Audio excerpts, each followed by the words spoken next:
We are now live. So Awesome. cool. So this is the first episode of my podcast here with Niamh the Prog Nerd. What you better say hello to everyone who would be listening. Hello. Uh, I'm glad to be here and talk about vinyl and prog is what I do best, really.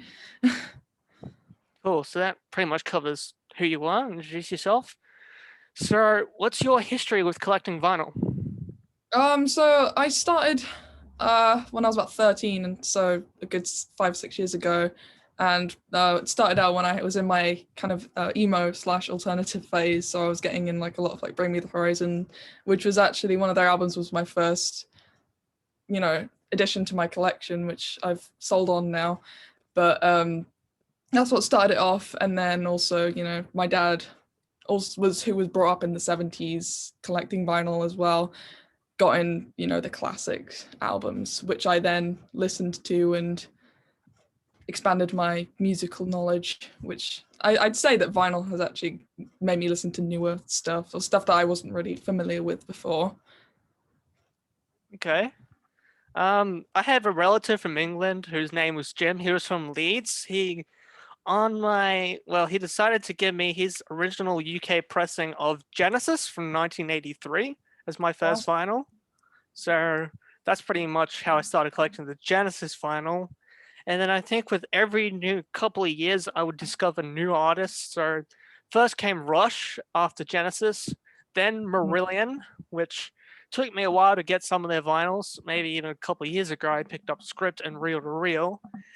And then Gentle Giant, Jethro Tull, and pretty much Emerson, Lake and Palmer, King Crimson, etc., etc., etc. So, who influenced you about what you love about music and vinyl? Probably my dad is probably my biggest influence when it comes to this because, I got into, I'm Niamh the Prog Nerd, that all started with my dad introducing me to prog and introducing me to vinyl because it was all coming back when I was a little bit younger, the whole vinyl boom, I guess you could call it. So he kind of influenced me to listen to all these new things on, a better quality of music being vinyl, not just on like my phone or on a CD. Because I used to collect CDs and then I stopped when I started collecting vinyl. Yeah, I'd say I my actually, dad's this influence.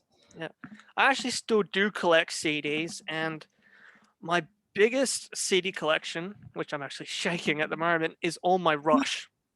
Oh, nice. I haven't got any Rush CD. I mean, I've got my Rush box sets that have the CDs inside them. I mean, I've started collecting CDs again. I got a CD player in recently, and the King Crimson CD box sets as well, which I really wanted. So I just decided, I'll just buy a CD player and start collecting my CDs again.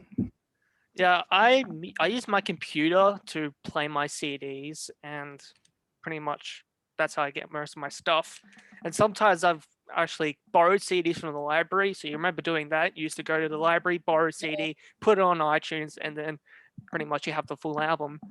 I did that recently with War Child from 1974 by Jethro Tull, and that's why I love Bungle in the Jungle. Highest charting single in Australia, mind you, as well. I think it charted maybe top 30s from memory. And yeah, I also have Tarkus. This one has an interesting story to go with it. I'm a freaky afraid of needles. And when I had when I had my blood test, the people at the center had to hold me down, and so did my dad. But for being so brave, I got this deluxe edition of Tarkus from Emerson, Lake and Palmer. Well, that's a nice gift. I mean, I had a blood test actually quite recently, and I'm petrified of needles. And I think I almost passed out because I was just watching my blood loss, and it scared me so bad. And I'd never really had a test that I could remember up until that point. I'm all right with jabs, but stuff like that. Yeah, about this. Well, considering I'm also epileptic as well, I've had to have blood tests in hospitals for the episodes that I've had. So, thankfully, over the past recent years, I haven't had any more like seizures and all that, which is fantastic. That's good. Other albums I have from Emerson, Lake and Palmer on CD is Brain Salad Surgery, another one of those double ones that I also have on vinyl in my shelvings, and the other one I have is a best of from them as Ah, well. I've got two versions of Brain Salad Surgery actually. I've got just the LP, and then I've got the deluxe vinyl edition, which a lot of people were saying is mixing isn't great, but hey, what do I know? I mean, I'm doing music production, but I think it sounds alright. Oh yeah. So you're obviously at college in the UK, right? Yeah, well, I've left now. I studied there for 2 years, and now I'm in a gap year, and I'm going to university in September. Ah, And my favorite subject was doing music technology, which I'm carrying on to into uni because I want to be in the studio environment. Hopefully, if this whole COVID thing blows over a little bit sooner, yeah, I'm the just to same. I'm the same. When I graduated school 2020 from Belmont High School here in Australia, I got a placement offer in at Victoria Uni to do bachelor's degree in media, which I hopefully will take the radio portion of it and become a someone who works in a radio station, which hence that's like I cool. like music so much. So it's similar course to you as well. When I was watching your was it the Alan Parsons Project video earlier, you mentioned about Turn of a Friendly Card.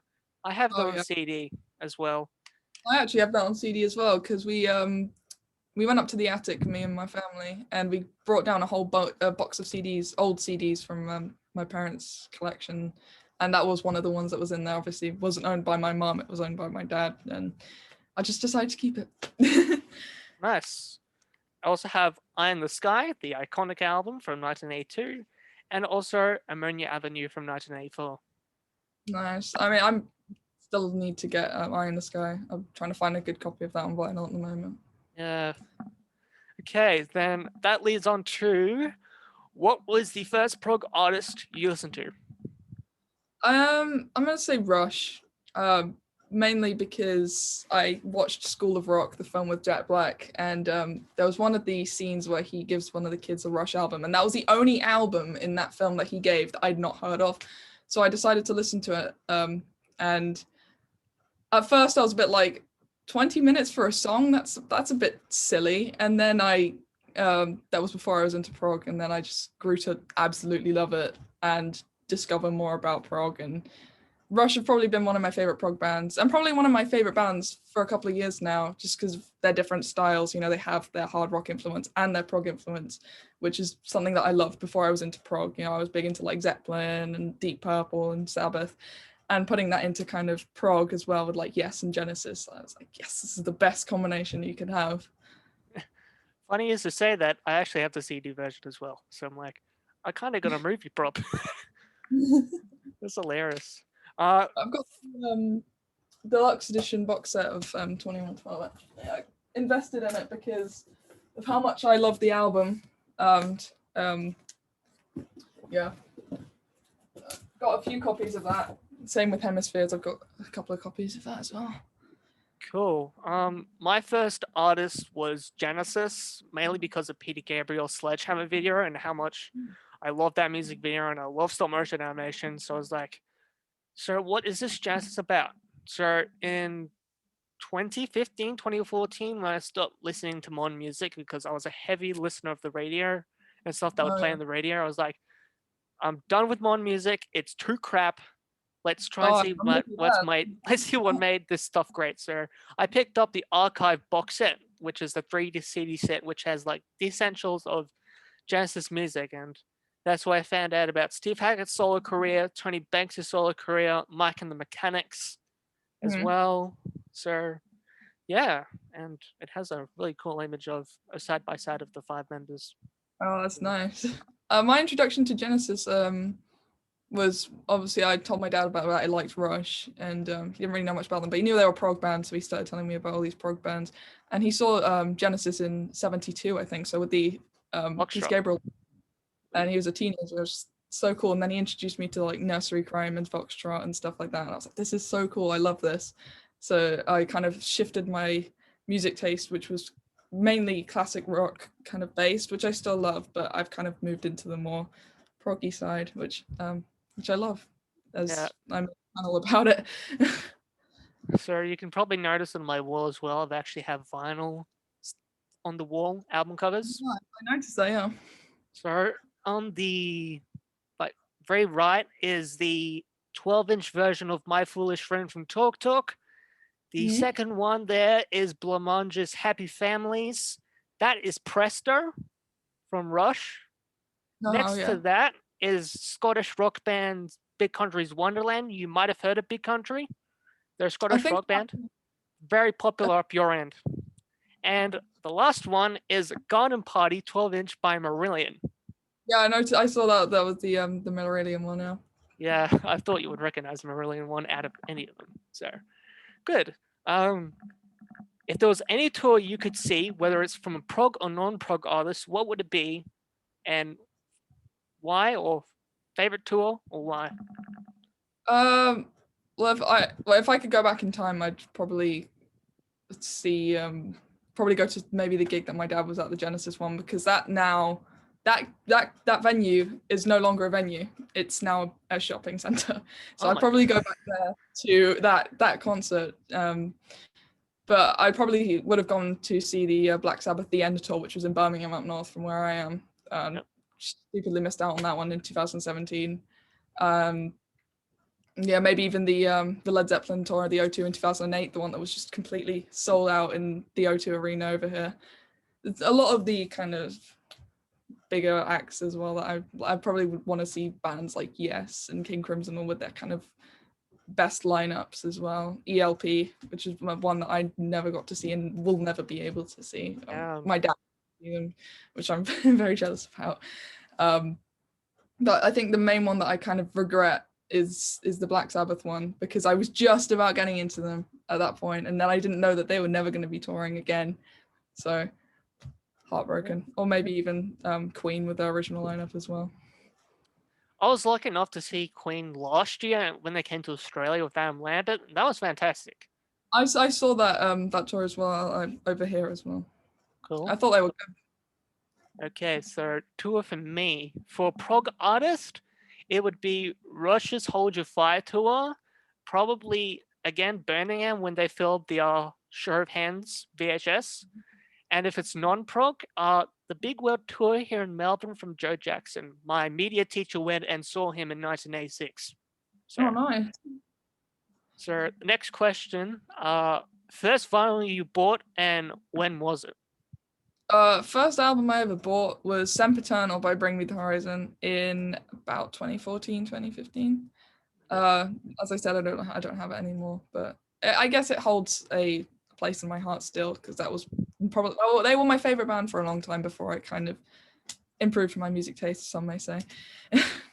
Yeah, my first album was I actually bought 3 on one day.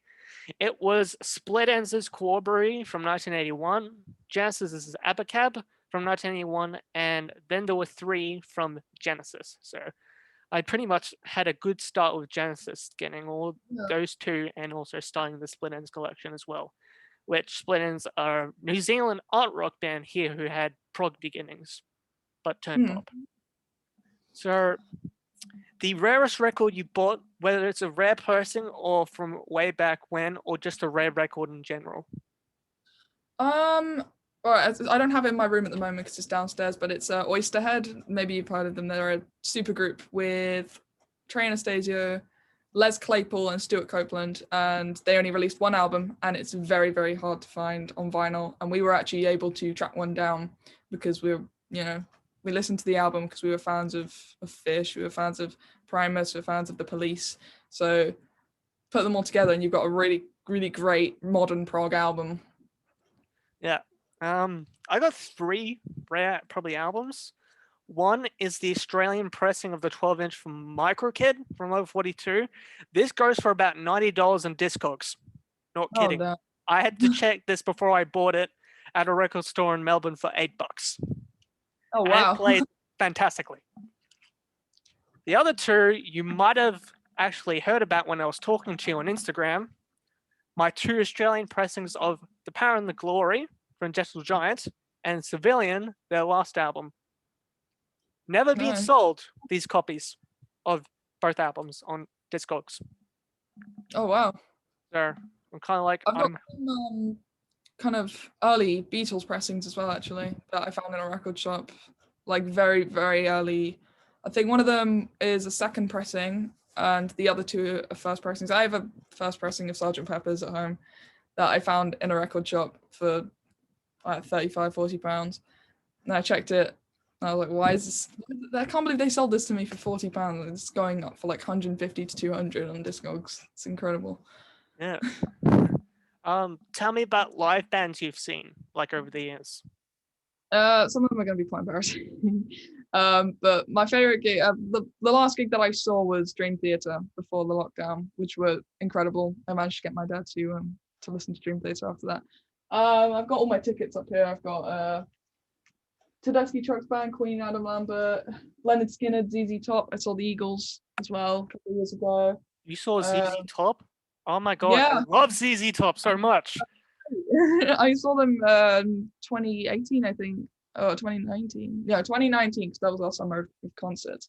They were incredible. If you get the chance, go, because they're just that was during the Lagrange solo. They would both just jamming away with cigars in their mouths. I was like, this is cool.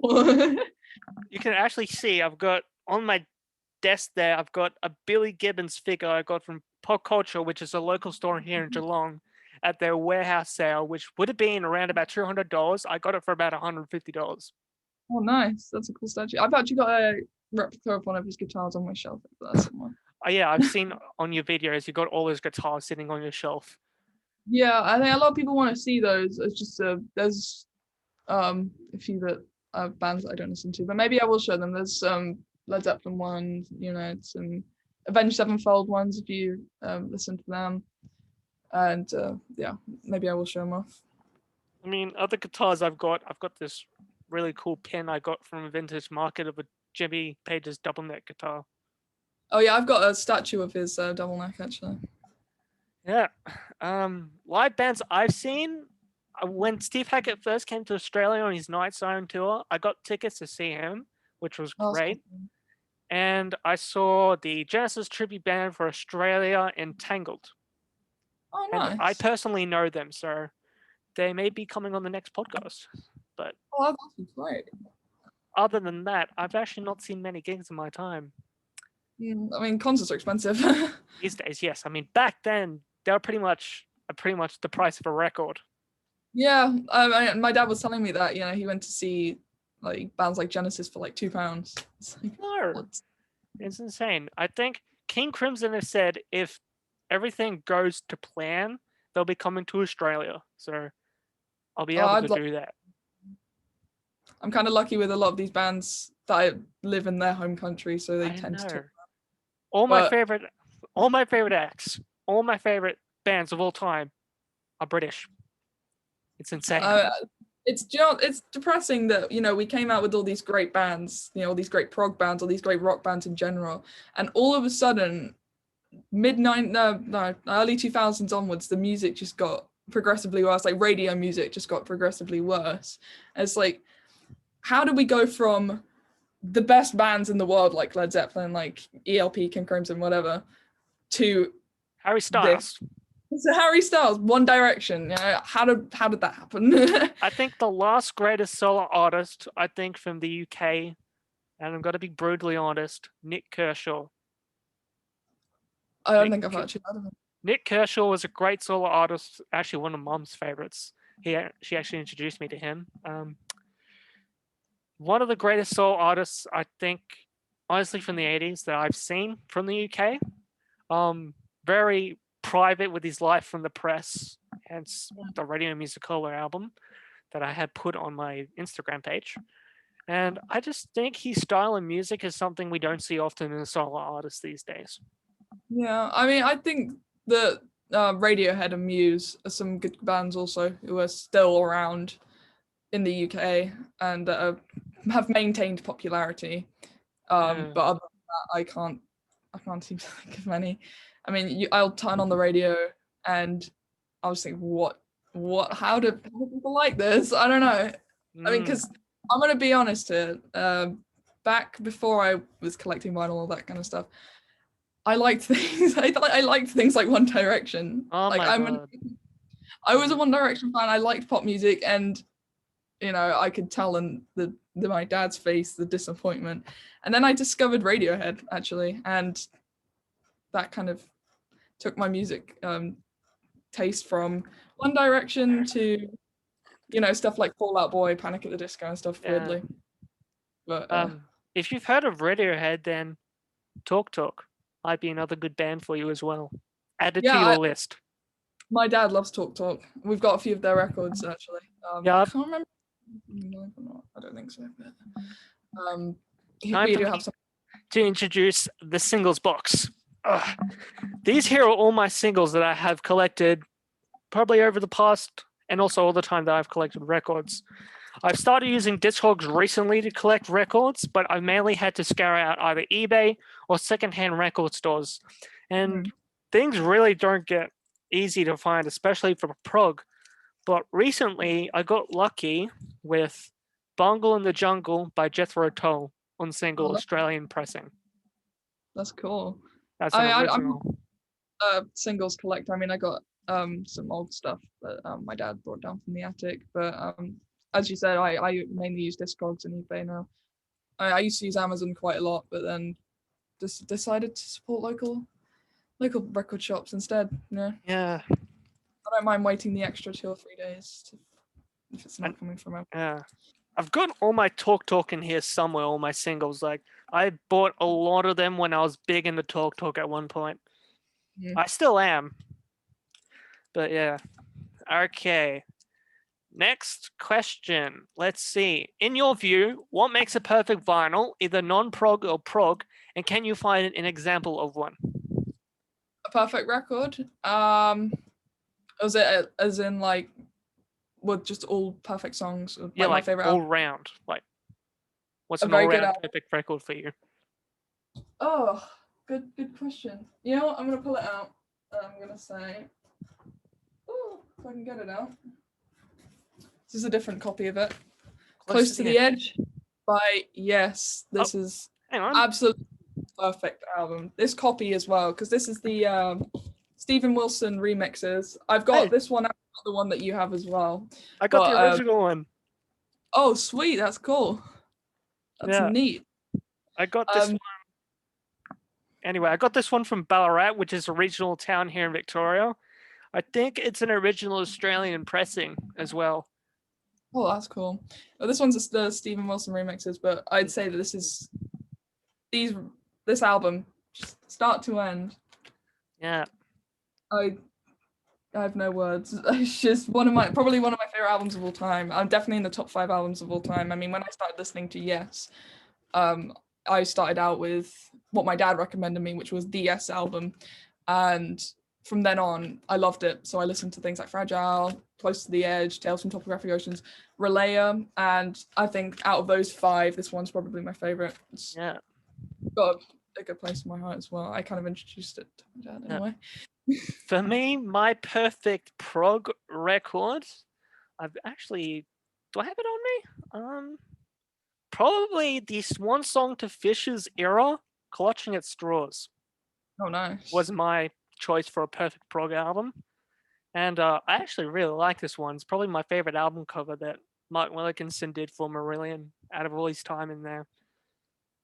And for a non-pop album, Night and Day by Joe Jackson from 1982.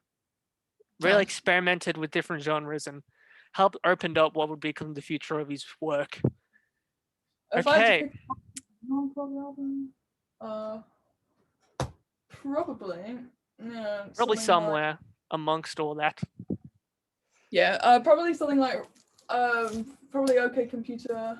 I mean, I love the Red Hot Chili Peppers as well. But I probably say By the Way, because that one is an album that I listened to when lockdown started, and I never really gave Red Hot Chili Peppers a chance. I used to kind of shit talk them a lot and say, well, they're not very good or whatever. And beginning of lockdown, because my boyfriend absolutely loves Red Hot Chili Peppers, like kind of a childhood thing for him, I decided to, why not? I'll give him a listen. I was like, this is some of the best musicianship I've seen that outside of prog, outside of kind of classic rock and stuff. This is a great modern band that I think more people should check out, because two of the members, John Frusciante and Flea, they've worked with prog bands. So I think that's a that's a sign that, you know, you got some great musicians if they're working with prog artists. Yeah. Have you ever tried to convince your boyfriend to listen to progressive rock? I have. I got him to listen to Red. I've got him to listen to Close to the Edge. I kind of like the starting points of prog. You know, I got him to listen to Rush. Nice. Got him to Trilogy by Emerson, Lake and Palmer recently, which he liked quite a lot. And Tarkus.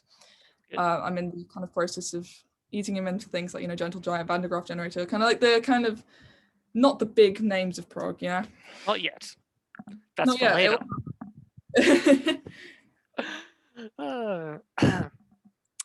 Okay, for my next question, a genre of music you haven't heard about enough or haven't listened to enough that you would like to explore more? I'd probably say jazz, because I love prog that much, and a lot of prog's influenced by jazz. Jazz is something I really want to get into. I know my dad loves jazz. We have some jazz records that I've not checked out yet, but I'd say that's probably one that I want to kind of check out at some point. Yeah. For a genre for me, it was electronic music. The band that actually helped me, oh shit, my vase were about to fall off down my feet. The band that really helped me sort of explore early electronic, the German band Kraftwerk. Yeah, I like them. They're good. Yeah, so Computer World, I think it was either Computer World, that album, or Trans-Europe Express is the one everyone starts on. But I started all the way the 1986 album Techno Pop with Boing Boom Chuck, how it was all sampled sounds all put together to make a really cool song. So something really cool. A song that makes you feel emotional, or something that gives you the emotions. Good question. You know, I'd probably say the actual title track, In the Wake of Poseidon, from In the Wake of Poseidon by King Crimson. First time I listened to that song, I cried, just because the ending was just kind of, it built up so well that it just kind of happened. Or maybe even there's a live version of Close to the Edge on the Symphonic Live album from this one from 2002 with the orchestra. That brought me to tears. That absolutely incredible, you know, the way that they used an orchestra, because I think using an orchestra could work well with prog bands depending on the music. I guess. I've got two songs for me. My first one is Losing It by Rush, because now it means so much more that Neil has passed away. And when I found out that day at a friend's 18th birthday party that he died, I pretty much went silent the rest of the day, because I'm a drummer outside of collecting vinyls, and he was one of my heroes, a big influence on the style of drumming that I do, along with Phil Collins as well from Genesis.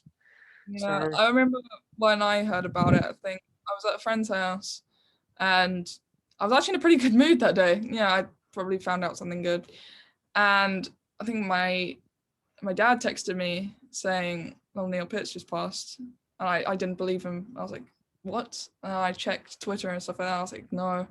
And I did the same thing. I was just kind of silent. I couldn't really do anything about it. I just wanted to sit and listen to Rush, really. But yeah. The other song for me is something that actually happened today. Man of Colors from Icehouse, the title track to their 1987 album. I was listening to the live version from a couple of years back, but when I actually listened to the original version, I actually was building up emotion so much that I actually let a lot of tears just flow when I was listening to the song.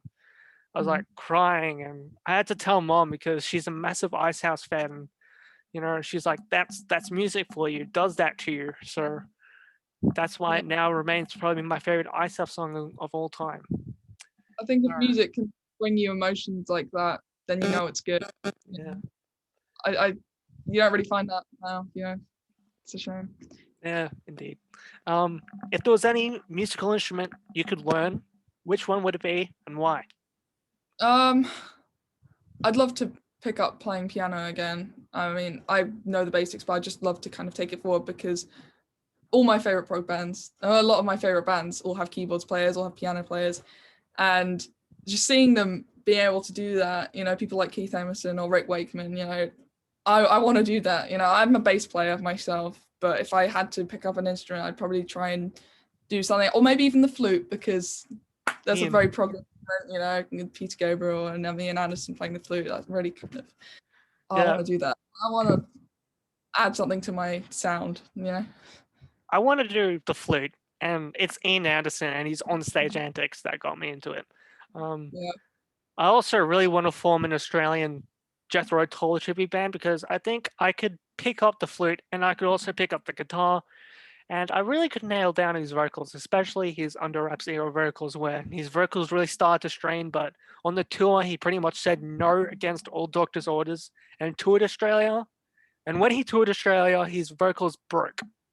Like literally, you could see his vocals were so bad that he couldn't even sing the iconic songs like Aqualung, Thick as a Brick, like how it was even earlier in the tour in New Jersey and stuff. So be probably that. Another reason that I probably pick up the piano again is because when I quit playing piano for not professionally, but when I was taking it seriously, I'd just gotten into metal, and I gave up piano because I was like, well, playing the piano, that's just nerdy. That's not cool at all. So I stopped and picked up guitar instead. And I feel so dumb now. It's listening to it, like, why did I do that? Yeah. Your favorite live release on a vinyl. So favorite live recording of all time. I'm going to go with Yes Songs.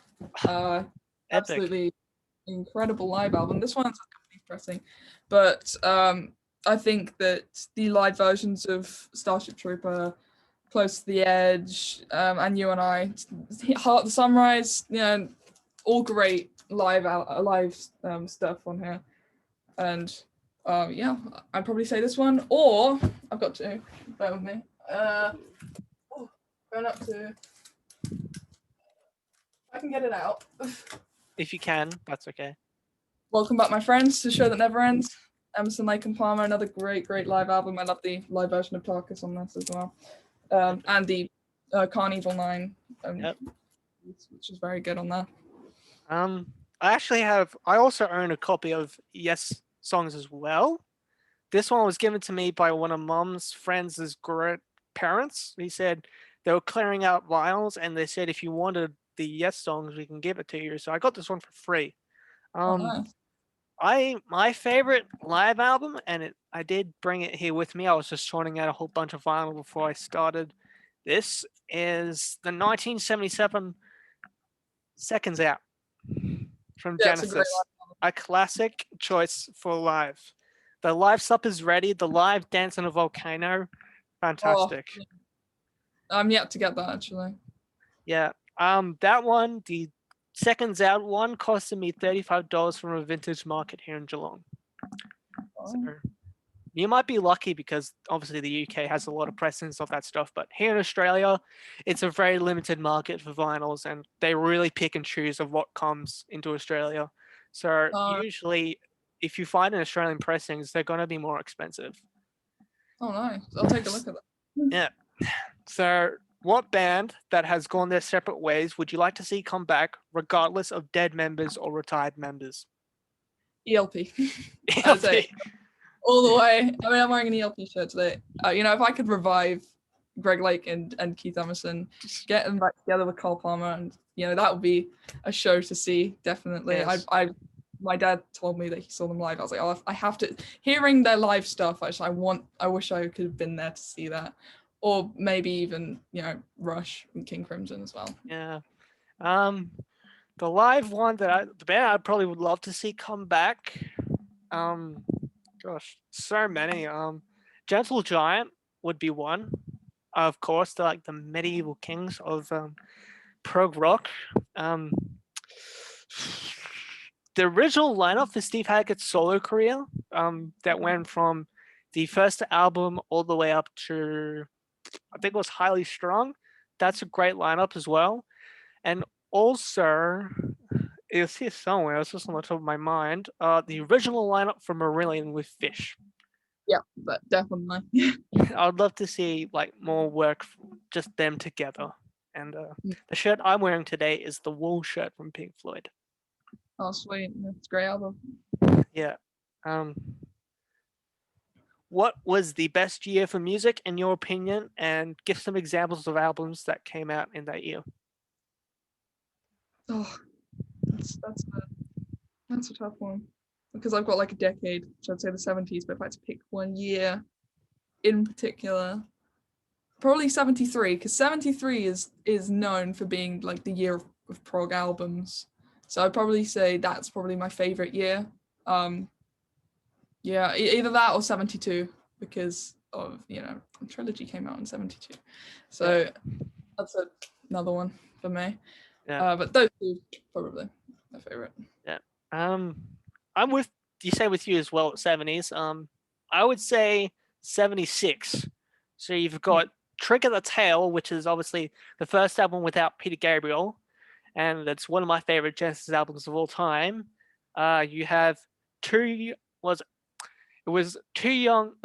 to Rock and Roll, Too Young to Die from Jethro Tull. Yeah. There was 2112, obviously. No shit. Yeah. And there was the debut album, I think, from Alan Parsons' project as well, was released that year. I might have to check my facts on that one. Other than that, I don't think it's a close one because that's the 70s, but then there's also the 80s, and that's much tougher for me because I'm a massive fan of the 80s, hence my mum. So for the 80s, it probably would be 1984 or 1985 because you've got Grace Under Pressure from Rush, and you've got the live tour from Mama Tour heading to England. So then you've also got Van Halen's 1984 album, and for 1985 you've got Power Windows from Rush, which is the only example I think I can give off the top of my head for an example. So bands like Queen, Elton John, and Motley Crue have had a biopic made about them in their time as a band musician. Name your top 3 bands you would love to see get a biopic, and if you can name actors to see play each member of each band. Unlike musicians, I don't really know the names of too many actors, but I know like famous ones. But if I had to pick some biopics, I'd love to see if there isn't one. I think there might be coming out one on Frank Zappa, which I'd love to see something like that. One on Rush would be interesting because they had the lineup change in the early 70s, and that'll be kind of interesting to see how they portray bringing in Neil to the band. And Black Sabbath probably as well. That would be a very interesting one to see. The stuff I've heard about Black Sabbath and what they got up to in the 70s is quite interesting. So probably those 3. I think what would be really cool seeing it was either the Black Sabbath or if it's a different one, seeing a variation of actors playing Gentle Giant being booed off stage at the Sabbath concert on the Octopus tour. Oh, wow. That it was an event that actually happened. It was at the Hollywood Bowl in 1972. They were opening for Black Sabbath. And when they were doing their string sections on on all those songs, they were booed off stage from Sabbath fans because they didn't like the music whatsoever. I mean, if you I think that I remember my dad telling me that Gentle Giant opened for Sabbath quite a lot, but I don't know, maybe they just didn't like prog, because Sabbath and prog are 2 different things, entities. So you got people who like hard rock or / metal, and then you've got prog. Yeah. So my top 3 bands: Pink Floyd, obviously. Oh, there's no doubt that Pink Floyd maybe will get a release in the next few years. Be interesting to see like all the arguments through the Wall album, because I know it was a long time making that album. Genesis would be really cool to see as well. Yeah. And Rush as well. Would be a one. Top 5 prog albums and or non-prog albums in your opinion? 5. That's quite a small number. All right. Close to the Edge by Yes is in there all the way. Trilogy by Emerson, Lake and Palmer. Selling England by the Pound, Genesis. Red by King Crimson, and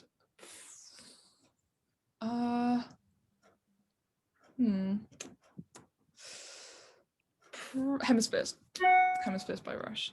Yeah. They're all prog, Yeah. so they're all great records. All right. My top 5 albums. Number 5 would be Highly Strung from Steve Hackett from 1983. I've just started listening to all the songs again from the album, and I actually got a question answered about one of the songs from called Give It Away. I asked Steve Hackett personally what the song is about, and I actually got a reply back, which was really Oh, really? He said, Give It Away is about, sometimes when you have to let go of things or stuff like that, you have to sort of give it away. Hence the name of the title, the song. Number 4, gosh, this makes me think real hard. Freehand from Gentle Giant. I really enjoyed that album when I first heard the title track. I actually kind of know how to play that on the drums, believe it or not. So bit of a show off. Number 3, probably Tarkus by Emerson Lake and Palmer, because of the interesting story I have to go with that album and how I got it. So if I wasn't a good boy that day, I probably would never had that album in my life. Number 2, Script for a Justice Tear or Fugazi by Marillion. Those first 2 albums are really hard to decide on, so I'm like both of them together. And my first track I ever listened to, Assassin from the Fugazi album, was the first Marillion track I ever heard. So of course, it has a special place in my heart for that. And the number 1 album I like is A from Jethro Tull, because it merges what was great with the 1970s classic lineup of Jethro Tull, but also brings in new sounds of the 80s with the synths, as provided by the Jobson of UK. You may know the band UK. John Wenton was the bassist and lead vocalist for that band, and I think Will Broford was the drummer as well for that band. So I had a really fun question. What musician do you think you look like the most, in your opinion? I don't know actually, because a lot of my favorite musicians are all male, so I can't really. Really pick. I didn't specify that it had to be male or female, so. I don't really look like any female artists either. But I don't know. That's a good question. Because I never really thought about it. I guess so. I guess no one's really told you look like such and such, and exactly. in your family or someone has given you that compliment. Well, I've had a really good compliment actually given by my media teacher, the same one who saw Joe Jackson. When I went for my media exams, I wore a pair of suspenders, and they were these red ones here, and I had a really funky neon shirt going on, and my media teacher believes I am Joe Jackson from 1981. So I have that pinned on my Twitter account, that I look like Peter Davison from Doctor Who and Joe Jackson, the musician. I think a family member might have said that I look like Janis Joplin, but I don't recall ever looking like Janis Joplin. Maybe it's my hair, because she has quite the puffy hair, so I'd probably go with that one. Some people have told me. Do you collect DVDs, like live concert DVDs? Yeah, I do actually. I kind of stopped after a while, but I've got quite a lot of them. Do you have a favorite? I have a Dream Theater one from the Images and Words tour, I believe it was in the early 90s, which I watched over and over and over and over and over again when I was really, really into Dream Theater. So I also have the Black Sabbath The End DVD, which I've watched many a time. Cool. Let's see. I'm looking at my shelf here. You probably won't be able to see in the camera, but I've got 3 DVDs from Genesis. I've got a King Crimson DVD. I've got a Led Zeppelin documentary called The Song Remains the Same. Actually, I've got that as well, yeah. I actually found that one at a Sunday market, this one. Oh, yeah. Song Remains the Same. I got a whole lot on eBay, and this is the King Crimson one, Neil, Jack and Me. Oh, nice. So if you haven't got this one yet, then it's a really good one because on here has the Three of a Perfect Pair VHS from Japan 1984 and also has the 1982 The Noise TV show music program from the Beat Tour as well. And as for my favorite concert, I'm going to have to give it to Marillion's recital of the script. Oh, nice. Yeah. Which I'm actually getting. So you remember that VHS slot I told you about? Yeah. It was a massive one. The guy put aside 5 VHSs. He put aside the lot of Marillion's, which I'm now getting live from Laurie, the Clutching at Straws concert from Germany. I'm getting the music video singles from 1982 to 1986. I'm getting this one, but in a VHS form. And I'm getting the Season's End tour, the Day in the Life concerts from 1989, 1990. Oh, nice. That's sweet. And I don't have yeah, DVD, yeah. unfortunately. Marillion's a hard one to find for DVDs, in my opinion. Even on eBay, just looking, I usually look around on eBay pretty much every day to see what I can find. And when I try and find Marillion stuff, not much stuff actually gets put out here. It's either usually promos or it's albums that have been from the UK, but they're put at really ridiculous prices because eBay users really don't know what the worth of things are unless you ask a record collector how much the worth of this vinyl is. So I kind of got lucky, like I said, with the Microkid vinyl because easily the guy who was at Heartland Records could have put it at the $90 and I wouldn't have been able to get it. Well, yeah, I think eBay, you sell everything on eBay. So you don't have like specifically record sellers, which is why I tend to use Discogs over eBay because, they know most of the time the worth of the album, which is why they put it at ridiculously high prices. Yeah. Is there a favorite vinyl single that you have in your collection? I have all right, I'm gonna find it. I don't collect 7-inches very often. I can't seem to find it, but it is the single from Tubular Bells for Mike Oldfield. Ooh, Mike Oldfield. I'm a big fan. I've started to get into him actually recently because I've heard about how popular Tubular Bells is. I've always seen that album in at JB Hi-Fi. I really wanted to get that album, but it was the album Discovery was the first one I actually really paid attention to from 1983 with the song Poison Arrows. I love that song so much.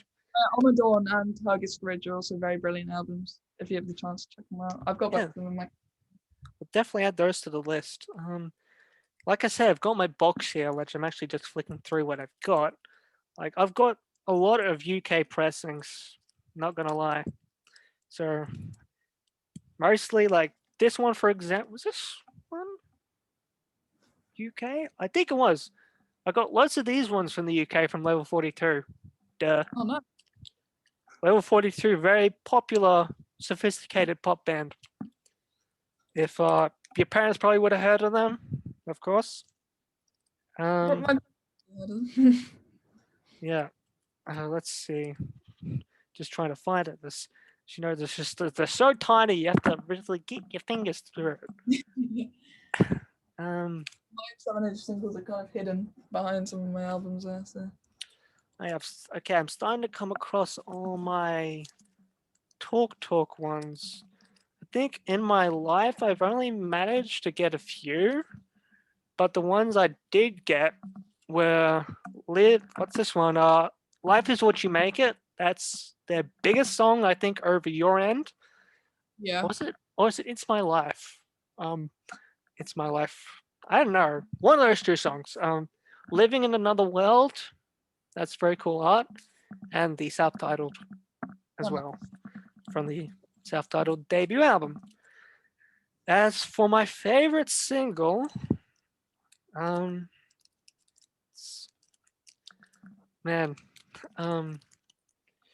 I can't actually really decide. I've got too many favorites, I think, if I'm gonna be brutally honest. But if I could make a choice on what one, I would like to say Harvest Home from Big Country, the debut album, because it's got a unique recording that is not seen on the Crossing album. Nice. From memory, I think it's a radio session recording from John Peel. Oh yeah. Heard of John Peel. Yeah. Besides vinyl and DVD, like, do you collect any other format of audio, like cassette, or you mainly just vinyl, CD, DVD? I'm mainly vinyl CD. I mean, I think that in one of the box sets I have back there, I think it's the Radiohead one, has a cassette version of OK Computer, but my parents were never really big into the cassettes, so they didn't really have any when I was looking in the loft for old music stuff. But I'd say vinyl and CD are probably my favorite formats because Nice. the CD is quite portable, and then you've got the vinyl, which you can just sit down and just listen. I know. It's very good. It's very good indeed. I'm actually one who's actually into cassettes. My teachers at my old high school loved me for collecting old vinyls, especially the arts department in the school.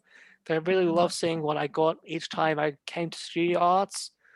But I've got a box, like one of those ones you used to store cassettes in, full of all my cassettes. If I can get it out. Here. This is it here. This whole box contains all my cassettes. So in here, I've got, let's see, it's probably, I've got the first 3 Dire Straits albums all on cassette. Oh, nice. I found them all in a big lot at a cabinet at the vintage market. Same one I found Seconds Out, because I know the seller really well there, and he's actually still trying to track me down some records. What else of interest? The first Iron Maiden album. Oh yeah, love Iron Maiden. Yeah. One of 2 copies of The Crossing, my cassette version of The Crossing from Big Country. I've got a vinyl pressing in my massive lot over there. It's off camera, but there's like a whole bunch of vinyl that I've got this like mixed genre. I've got classic rock in here as well. Boston's first album. I remember walking to school one time, listening to this, going into school, listening to like More Than a Feeling, Peace of Mind, and all that. Walking in, and it was like, this is epic. This is really cool. Have you heard of America? Yeah. I've got the Hat-Trick album and Homecoming. Oh, my dad loves it. I like some of that stuff as well, yeah. I've got a cassette pressing of Little Creatures from Talking Heads. Oh, sweet. I like Talking Heads, yeah. Yep, cool. We've got here's an interesting one. We have an English teacher at my old high school who became quickly one of my favorite teachers. Last year I was there, he gave me a cassette called Performance and Cocktails from Stereophonics. Oh yeah, I don't know of them, yeah. Yeah, but they're from the 1990s. I do like a lot of 90s British music, especially Jamiroquai. My mum's a big into 90s stuff as well, because that's kind of her era of music. You know, she loves Britpop, things like Oasis, Blur, Pulp, all that kind of Britpoppy stuff. Stone Roses as well. Yeah. I mean, she's Irish, so she loves things like U2 and the Undertones and stuff like that. Yeah. I got my side of the family actually split on the aisle. So dad's side of the family is part Irish and part Scottish. So I kind of say in my bio that I'm part Scottish, and that's because of that. As you probably read my bio before on Twitter. My mom's side is mainly English. We're from, oh my god, I forget where we're from. I run the top off the top of my head now. I've forgotten. And what else have I got here? I think I've covered almost everything. My last cassette I'm holding is the level 42 Staring at the Sun. Oh, nice. Yeah. So there's another level 42 cassette in there. And other ones I've got are, I've got a 90s cassette from Genesis, one of the live albums, the shorts version of The Way We Walk. Yeah. Yes, oh, boo, Pop Genesis, it sucks. But there's some good songs from Pop Genesis. I think, yeah, I agree. I think that maybe people a little bit harsh. They're a little bit harsh with that 80s era Genesis life. For me, because I actually do prefer 80s Genesis slightly over 70s. And that's probably because, again, that's where I found Genesis in the first place was, again, Sledgehammer. And Yeah. I found, again, I found, believe it or not, it was Land and Confusion first as my first Genesis song properly. But my Oh. first prog Genesis song was Watcher of the Skies from Foxtrot. Great song. I think my first Genesis song might have been The Musical Box or Fountain of Salmacis. Oh, I love Fountain. That's Fountain of Salmacis is fantastic. And I've appeared to have. Oh wait, it lives on my lap. That gets that. Yeah. But anyway, they say I probably would say for 80s Genesis, because I know you haven't really listened to much of the 80s for the prog artists. For Genesis, I can say now the point of stopping for Genesis is about Abacab. That's where things really turned down for them. But they do pick up in the 1990s with Calling All Stations, their final album, where they lost Phil Collins and replaced with Ray Wilson. That actually sort of leans more towards the prog roots than it does the pop roots. But then also when they toured in 98, Ray had to sing all the famous pop songs in that lower key, and the people were like, the fuck, this is not Genesis at all. What did we pay for? We paid good money for this stuff. We expect a good show. I didn't listen to much 80s Genesis. I mean, I knew their hits, obviously, because when my dad was like, oh, do you know Genesis? I just thought of the hits. The Invisible stuff. Yeah. And so, you know, just hearing a completely different band basically in the early 70s, it was pretty strange to me. Very strange. And I had no idea that Peter Gabriel was even part of Genesis at that point, so no. It's kind of controversial as well, because that obviously goes the same for Big Country. That's another fan base I'm very involved in. When Stuart Amundsen took his life in 2001, may he rest in peace, because it's 20 years to this year since we lost him, and he'll obviously be one of the best guitarists that come out of the 20th century. He wasn't even prog, but he definitely was up there with Brian May and all those great prog guitarists, in my opinion. It was like that when they had to find someone who was going to replace him. They're like, fans were at first skeptical on what they were going to do, but Stuart Amundsen said when he was in Nashville, there was a guy called Mike Peters from The Alarm that he said, if anyone was to replace me, it was him, because he knows that he will safely have the band in his hands. And he was right. So that's something there for sure. And final question, this is probably the toughest one I'm going to put on you, is top 5 songs from prog artists of all time and why? Top 5 prog songs. I'm gonna have to say 2112, the track itself, because I think that was my entry to prog, and it just holds so much kind of memories for me, you know, listening to it while in college. You know, I'll be walking around, I'll just have my 2112 listening to it. So that's probably one as well. Also musicianship, amazing, and the production. Secondly, Starless, King Crimson from Red. Brilliant track. I just love the way that the song just kind of builds up. You know, it starts kind of softish and kind of escalates itself towards the end, which I love about things like King Crimson and prog. You know, the way that things just can escalate so quickly like that. Third, this is a very, very hard question. I'm gonna keep mentioning it. Close to the Edge, the song. Again, just my favorite section of the song. It's like the middle bit, the kind of quieter bit, the way that builds up again. I love Rick Wakeman's keyboards in that song as well. Great song. Was that 3? Or was that 4? It's let's see, there was 2112, there was Starless, Close to the Edge. So that's 3 so far. Okay, 2 more. This is hard. I gotta say, it's gonna be something by ELP, but it's just a matter of what by ELP, because I love a lot of their discography. Song Trilogy from Trilogy, absolutely beautiful song, beautiful introduction, and again the way the build up is love it. I love Greg Lake's vocals in that song. I love Keith Emerson's piano at the beginning as well. Great track. And my last one.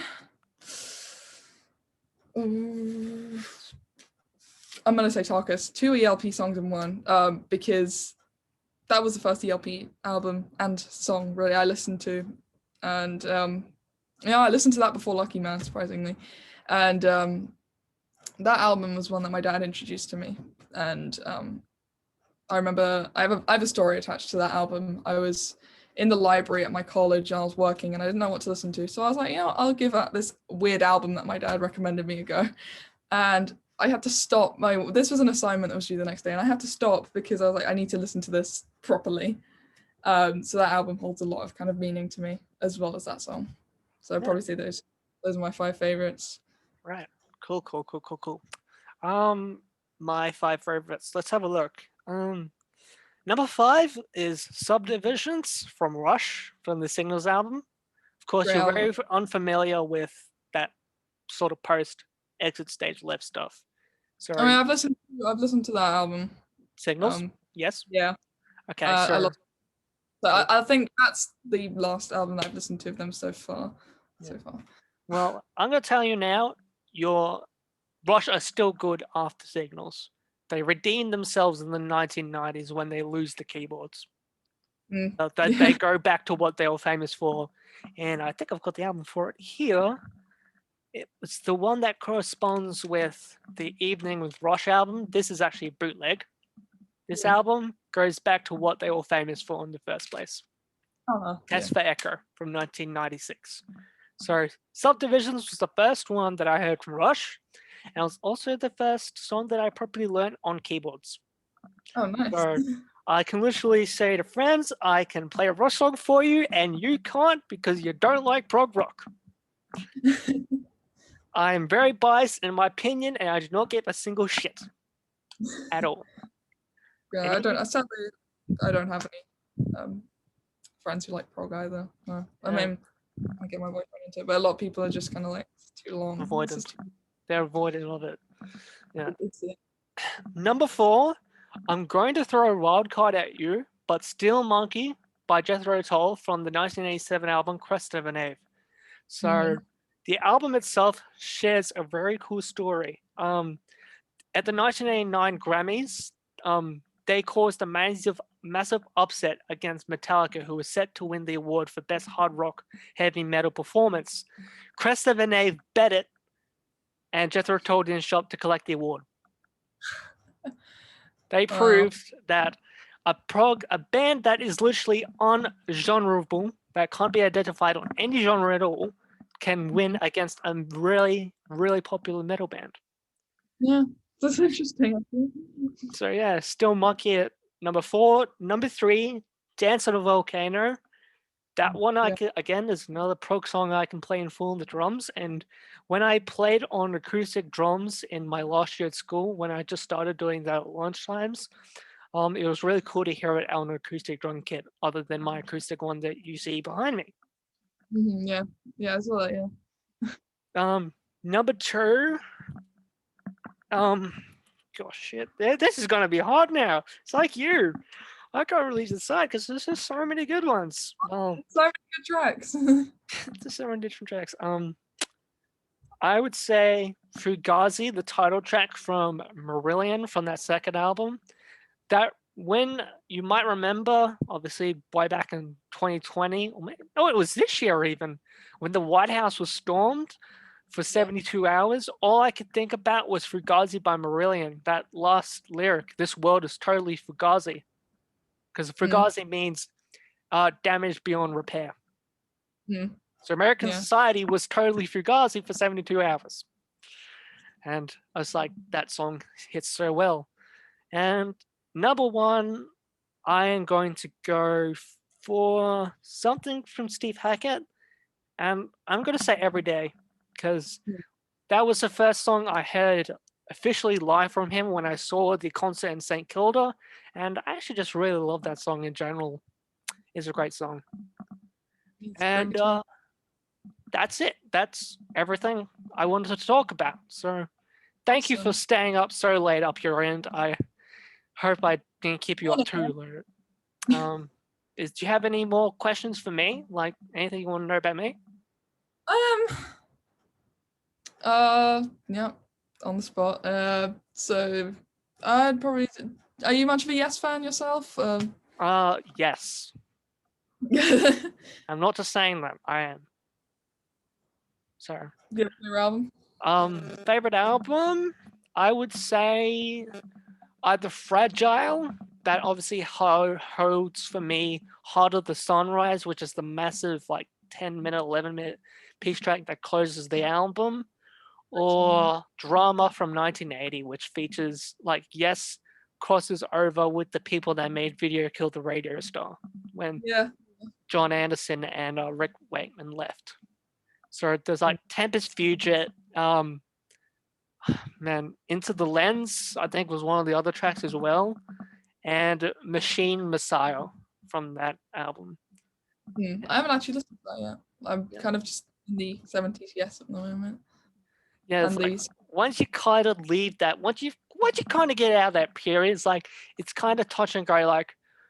After Drama is when they hit that sort of charting area when they just became pop, 9125 and Big Generator. Yes, they're pop albums, but they're actually pretty cool. So I haven't listened. I mean, I know obviously Owner of a Lonely Heart. It's a very famous song, but I haven't actually listened to the albums yet. Yeah, my favorite song from that pop album, probably Cinema. That was the instrumental that also opened the tour, and also I think opens the Anderson, Rabin, and Wakeman concerts as well.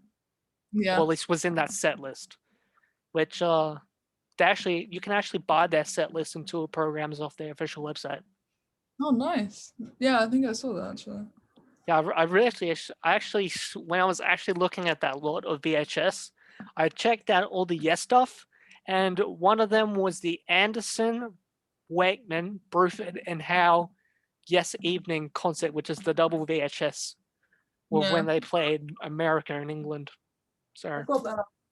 I keep all my kind of solo stuff together with the Yes, so I can find it a lot easier, because splitting it up would just kind of freak me out. I don't know why. Just keeping it all together, even though they have nothing to do with each other.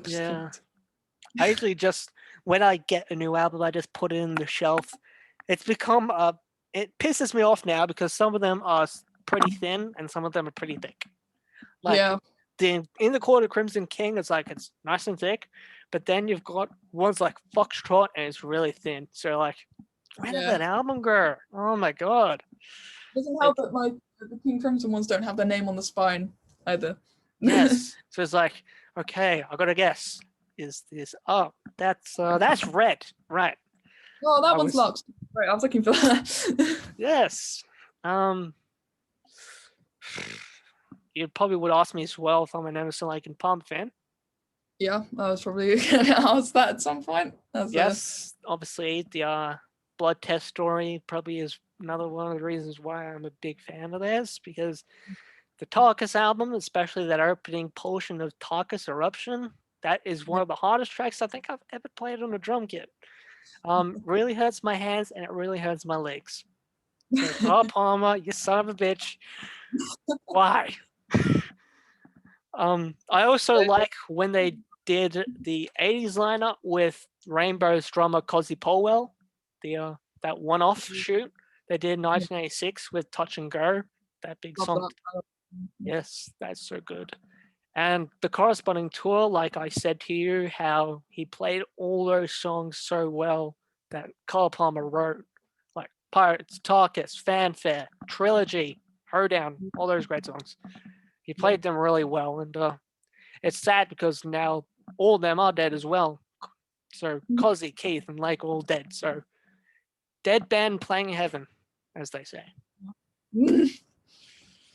Yeah. I know that Carl Palmer has a project now, the Legacy Tour, which is I'd like over here, which will probably happen because UK I know. banned the artist. So I know. maybe I'll do that. Maybe. I hopefully maybe even one day, maybe even get to work as like a sound engineer or something for one of their concerts. Yeah. How cool would that be? Like you'd have Carl Palmer coming over to you and asking if all this is all correct and all that. I don't think I'd be able to speak. Yeah, you'd be like just too busy concentrating on your work. Well, just too busy thinking about how Carl Palmer's standing right in front of me. Oh, yeah. Did you hear about the visa thing? Like how now with the whole EU situation, how you've split from the EU, they have to apply every single country for the EU for a visa for a touring visa.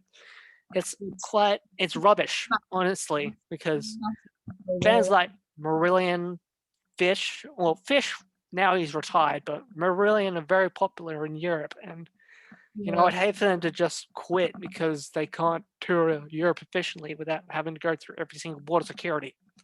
Yeah, that's the whole problem with bloody Brexit as well. It's a mess of people having to apply for visas and stuff like that. I mean, I'm alright, I think, 'cause I've got an Irish passport, so I don't need to. I've got an outside of England, UK passport. But when I'm, before I didn't have to fill out a customs form to send out vinyl to parts of Europe, only to America. But now, because we sell vinyl, we have to fill out a customs form every time we want to send something to, even if it's just Germany or if it's Italy or Spain. We have to fill out a whole form. It's so dumb. I hate it so much. I checked out your Discogs page as well, your Mubu records as well. You don't ship to Australia. Do we know? We've shipped to Australia before. It says when I've checked on the website, I was like, oh, I want to see what you've got. Like you've got the self-titled album from Dire Straits, nice one. But it says all unavailable in Australia when I go on my Discogs account. Right. Well, I'll change that for you because Thank you. I do recall sending out stuff to Australia previously, so that's odd. Yeah, there's like I said, usually when prog artists come to Australia, they lose money instead of gaining money because prog is not very popular here in Australia, unfortunately, and it's only really gone popular over the past decade or so because so many people from that previous generation liking like Porcupine Tree, Dream Theater, trying to bring artists like Steve Hackett and all those guys down here, they actually lose money, which is unfortunate for them. Yeah, it is. It's annoying as well because they rarely come to our way as well. You guys pretty much get them almost, if not every year. Yeah, I think it's weird though because prog's obviously not big here anymore. It's wiped completely out because of all this kind of radio music. I think it's actually bigger in Europe than here. More people recognize the talents of ELP or Genesis or Yes or whatever over different places in Europe rather than their actual home country, which I find really interesting. How times have just changed so dramatically. I could play something like Tarkus and then just be like, ew, get that away from me. And I think, 40 years ago, people wouldn't have done that. Yeah, they would have smoked some cigars. They would just be, here, have a cigar. Here's a good reference to Pink Floyd for you. Yeah, have a cigar, smoke some pot while we enjoy this great Pink Floyd record called Dark Side of the Moon. Great record. My favorite Pink Floyd is probably Animals. I don't have much of that 70s sort of stuff on vinyl. I've got mainly more 80s. I've got the Momentary Lapse of Reason, which Australian pressing as well, and also got a reissued version of Delicate Sound of Thunder. But Oh, what I lovely. do make up for, though, is on CD. Hmm. I've got the Dark Side, Wish You Were Here. I do have an Animals. Yay. I just picked that up on a whim, which was great. And I found this at a secondhand store, still in its wrapping for $15. Oh, nice. I don't have any Pink Floyd CDs. Yet to obtain some though. I also have the Final Cut as well. One of the That's most underrated albums ever from Pink Floyd. I need to get that. That's on my list actually of albums to get. Yeah. If you find the Final Cut, you will love it. It's a really great album. And if you like more Roger Waters stuff, then it's a good swan song for him, more Over the Wall, because Wall's just generally overrated, I think.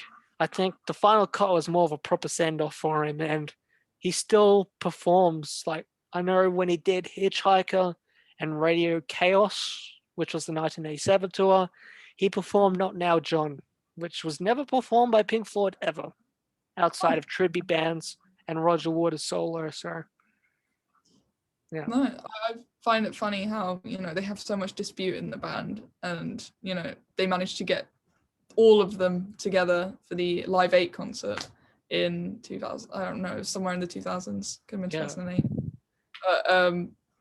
But I found that incredible how like on stage they were like patting each other on the back, like, I know what you're thinking, you really don't want to be here right now. Yeah, it'd be like, it's interesting because so many fans of Genesis really want to see that original five come back together. Peter Gabriel, Steve Hackett joining Phil Collins, Mike Rutherford, and Tony Banks, or even, heck, if you like the Trespass era, Anthony Phillips. Yeah. I've been fortunate enough to be blessed with a couple of Anthony Phillips albums myself. Is this one an Anthony Phillips album? I think it is. I got Invisible Men from '83, and I'm actually going to reach over to my massive vinyl collection and reach for Sides, which is the 1979 album, which has foosball on the front. If I can find it. I know it's here somewhere. Gosh. Well, wherever it is, you look it up. It's basically, if you look up Anthony Phillips Sides, it's the one with foosball Anthony Phillips on the front cover. That's how I discovered his work as well with the song Nightmare. I think it could be in here. I'll check. Well, if I can't find it, that's okay. What's your opinion on The Lamb? A brilliant album. I do love it. I've got it as well up there somewhere. I'm actually planning on doing a review of it quite soon on the Wednesday reviews. So it'll be good to re-listen to that again. I haven't heard it in probably under a year now. Oh, yeah. Well, I got entangled when I went to see them. They did a Lamb show when I saw them. So I got to hear lots of Lamb tracks. If I bring up my phone, I've got the set, which it had all the tracks. I remember hearing Lamb Lies Down Broadway, Fly in a Windshield, Cocoon Cocoon. Let's see. Oh, if you can see it on my phone, that is what Sides looks like. I posted that on the vinyl page as well. Yeah. So, gosh, I have to go scroll so much on my phone. I know that's the Iron Maiden stuff.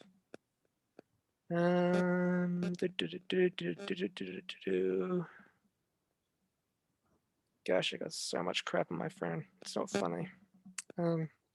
So we had the intro was the Silent Sorrows and Empty Boats. So that's before Colony and Slipperman.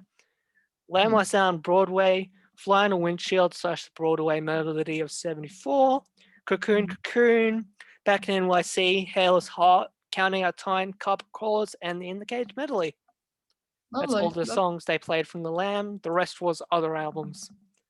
Do you like to do like collab reviews? Like, do you like to get someone else on board and do reviews with? Yeah, I'm down to that. Yeah, if you would like to collab review the Lamb, I'm more than happy to do it. Yeah, I'm more than happy to do that. They're on the channel. Yeah. I'd love to collab review Genesis album because they're one of my favorite bands of all time, and I'd be highly honored to review the Lamb with you.